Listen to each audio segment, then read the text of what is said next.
Hey guys, মই বিকি আপোনালোকে চাই আছে মোৰ YouTube channel Assamese view. So guys corruption free India বনোৱাৰ ক্ষেত্ৰত চৰকাৰে এক পদক্ষেপ হাতত লৈছে। এই ক্ষেত্ৰত আপোনালোকে যদি এই যিখন এখন ফৰ্ম পাব সেইখন যদি আপোনালোকে ছাবমিট কৰে তেতিয়াহ'লে আপোনালোকে এখন চাৰ্টিফিকেট পাব। এই যিখন চাৰ্টিফিকেট দেখিছে এখন মই কৰিছিলোঁ চেণ্ট্ৰেল ভিজিলেন্স কমিশ্যন, তেওঁলোকৰ ফালৰ পৰা এখন চাৰ্টিফিকেট পাব।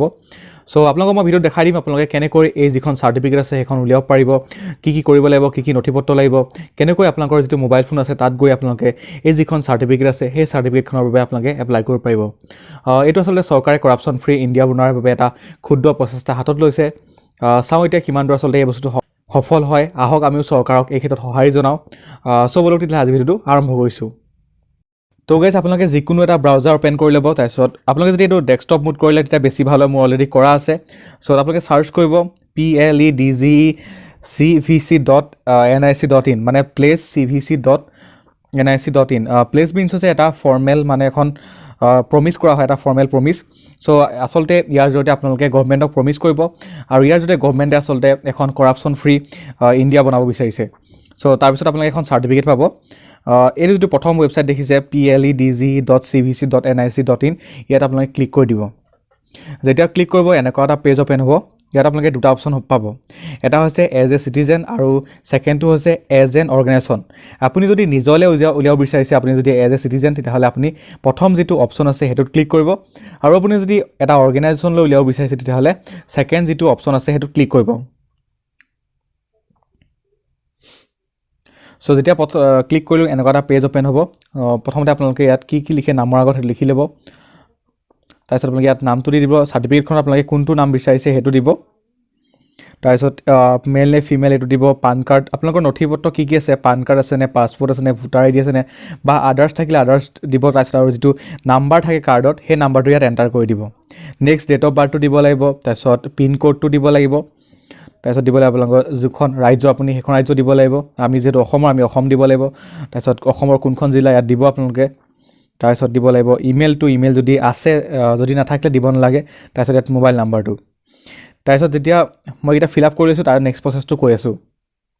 চ' মই ডিটেইলছখিনি ছাবমিট কৰিলোঁ। তেতিয়া কি কৰিম, প্ৰচিড ফৰ লেংগুৱেজ। ইয়াৰ পিছত কি হ'ব, লেংগুৱেজটো চিলেক্ট কৰিব লাগিব। চ' এনেকৈ লেংগুৱেজটো চিলেক্ট কৰিব লাগিব। এতিয়া কি আছে, আপুনি যোনটো ভাষাৰ মানে গৰাকী সেইটো আপুনি চিলেক্ট কৰিব। মই যিহেতু অসমীয়া হৈছে যে সেইকাৰণে মই আছামিজটো চিলেক্ট কৰিম। ইয়াত গোটেইকেইটা লেংগুৱেজ আছে, বড়ো আছে, ডগিৰি আছে, ইংলিছ, গুজৰাটী, হিন্দী, কানাড়া, কোকানি, এইবিলাক গোটেইখিনি আছে। মই যিহেতু অসমীয়া সেইকাৰণে আছামিজ লেংগুৱেজটো চিলেক্ট কৰিছোঁ। এতিয়া কি কৰিম, ৰিড প্লিজ বুলি দি দিম। চ' এটা OTP আছে 65284889। চ' দেখিছে এইখনে, এইটো আচলতে দেখিছে নাগৰিকৰ সত্যনিষ্ঠাৰ শপত। এইটো আচলতে আপুনি এটা গভৰ্ণমেণ্টক প্ৰমিছ দিয়ে, তাৰ ফলত আপোনালোকক এখন চাৰ্টিফিকেট দিয়ে গভৰ্ণমেণ্টে। চ' এইকেইটা প্ৰমিছ ইয়াত লিখি দিছে ধুনীয়াকৈ। মই বিশ্বাস কৰোঁ যে ভ্ৰষ্টাচাৰ হ'ল আমাৰ দেশৰ অৰ্থনৈতিক। মই যিহেতু কৈছোঁ যে এইটো আচলতে দেশৰ পৰা কৰাপশ্যন আঁতৰোৱাৰ এটা প্ৰচেষ্টা তেওঁলোকে হাতত লৈছে। দেখিছে, অৰ্থনৈতিক, ৰাজনৈতিক আৰু সামাজিক প্ৰগতিৰ এটা ডাঙৰ বাধা। মই বিশ্বাস কৰোঁ যে সকলো অংশীদাৰ যেনে চৰকাৰ, নাগৰিক আৰু বেচৰকাৰী খণ্ডই ভ্ৰষ্টাচাৰ নিৰ্মূলকৰণৰ কাৰণে একত্ৰিত হৈ কাম কৰাটো আৱশ্যক। মই অনুভৱ কৰোঁ যে প্ৰত্যেকজন নাগৰিকে সদা সতৰ্ক হৈ থকাটো উচিত আৰু সকলো সময়তে সত্যনিষ্ঠা আৰু সংহতি বজাই ৰাখি ভ্ৰষ্টাচাৰৰ বিৰুদ্ধে যুঁজ দিবৰ বাবে বদ্ধপৰিকৰ হ'ব লাগে। চ' আমাক তেওঁলোকে কৈছে যে আমি যি ভ্ৰষ্টাচাৰ সেয়া দূৰ কৰিব লাগে আৰু সকলো আমি একগোট হৈ এই বিষয়ে মানে এই বিৰুদ্ধে আগুৱাই যাব লাগে। চ' সেয়ে মই শপত লওঁ। কি শপত ল'ব লাগিব ইয়াত লিখি দিছে, জীৱনৰ সকলো খোজতে সত্যনিষ্ঠাৰ আৰু আইনৰ অনুশাসন মানি চলিবলৈ, উপঢৌকন নল'বলৈ আৰু নিদিবলৈ, মানে ঘোচ নিদিবলৈ আৰু নল'বলৈ, সকলো কাম সৎ আৰু স্বচ্ছতাৰে সমাধা কৰিবলৈ, ৰাজহুৱা স্বাৰ্থৰ হকে কাম কৰিবলৈ, সত্যনিষ্ঠা আৰু ব্যক্তিগত সু আচৰণে উদাহৰণযোগ্য হোৱাকৈ আগভাগ ল'বলৈ, ভ্ৰষ্টাচাৰ যিকোনো ঘটনা সম্পৰ্কে যথোপযুক্ত সংস্থাক জনাবলৈ। চ' এইকেইটা শপত ল'বলৈ দিছে। এইটো আচলতে মই যিহেতু কৈছোঁ যে আপোনালোকে গভৰ্ণমেণ্টক আচলতে আপোনালোকে এইটো এটা প্ৰমিছ দিব লাগে আৰু ইয়াৰ ফলত আপোনালোকে এখন চাৰ্টিফিকেট দিব। চ' এতিয়া কি কৰিম, আই প্লিজ এইটো দিছে।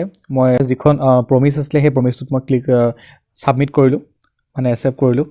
চ' যেতিয়া তেনেকৈ কৰিব, তাৰপিছত কি হ'ব, where did you know' about দিছ আপোনালোকে এই বস্তুটো ইণ্টিগ্ৰেটিভ প্লেচ চ' আপোনালোকে এই বস্তুটো কিহৰ জৰিয়তে গম পাইছে তাত আপোনালোকে চিলেক্ট কৰিব লাগিব ইয়াত দিছে government website organisation print media social media চ' যিহেতু আপোনালোকে ছ'চিয়েল মিডিয়া জৰিয়তে গম পাইছে ইউটিউবটো এটা ছ'চিয়েল মিডিয়া প্লেটফৰ্মেই হয় চ' সেইকাৰণে আপোনালোকে ছ'চিয়েল মিডিয়াটো চিলেক্ট কৰি ল'ব বা আপোনালোকে যিকোনো এটা কৰিলে হ'ল এটা ছাবমিট কৰি দিব লাগিব চ' যিটো অ' টি পি আহিছিলে সেই অ' টি পিটো মই ইয়াত দিব লাগিব এতিয়া চ' যিটো অ' টি পি আহিছিলে মই ইয়াত ছাবমিট কৰিম এতিয়া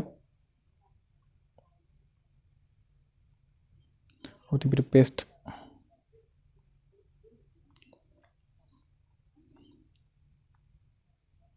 চ' যেতিয়া মই অ' টি পিটো ছাবমিট কৰিম তেতিয়া যিখন চাৰ্টিফিকেট আছে সেইখন ডাউনলোড কৰিবলৈ আহিব দেখিছে শ্ৰী চাণক্য ভূঞা এইখন চাৰ্টিফিকেট চেণ্ট্ৰেল ভিজিলেঞ্চ কমিশ্যন চ' এইখন চাৰ্টিফিকেট আপোনালোকক দিব আপোনালোকে এখন উলিয়াই ল'ব দেখিছে অনিন্দ মজুমদাৰ ছেক্ৰেটেৰী চ' চাইন থাকিব ইয়াতে আপোনালোকে এখন প্ৰিণ্ট আউট কৰি ল'ব পাৰে মই এখন ডাউনলোড কৰি ল'ম ডাউনলোড চাৰ্টিফিকেট মই দুইটা বস্তু ডাউনলোড কৰিছোঁ চ' এইটো আছিলে ভিডিঅ'টো আপোনালোকে যদি ভিডিঅ' চাই ভাল পালে লাইক শ্বেয়াৰ কৰিব চেনেলটো ছাবস্ক্ৰাইব কৰিব নাপাহৰিব আৰু এইটো ভিডিঅ'টো পাৰিলে আপোনালোকে শ্বেয়াৰ কৰি দিব আৰু এই চাৰ্টিফিকেটখন আপোনালোকে উলিয়াই থ'ব এখন দৰকাৰী হয় অদৰকাৰী বস্তু নহয় আৰু আপোনালোকে পাৰিলে কৰাপশ্যন ফ্ৰী ইণ্ডিয়া বনোৱাত সহায় কৰিব যদি ক'ৰবাত কৰাপশ্যন হোৱা দেখিছে ৰাইজৰ লগতে চৰকাৰক জনাব যাতে কৰাপশ্যন ফ্ৰী ইণ্ডিয়া হয় সকলো যেন আমি আগুৱাই যাওঁ কৰাপশ্যন ফ্ৰী ইণ্ডিয়া বনোৱাত চ' এইটোৱে আছিলে যদি ভিডিঅ'টো ভাল পালে শ্বেয়াৰ কৰি দিব আকৌ এটা নতুন ভিডিঅ' লগ পাম তেতিয়াহ'লে বাই বাই জয় অসম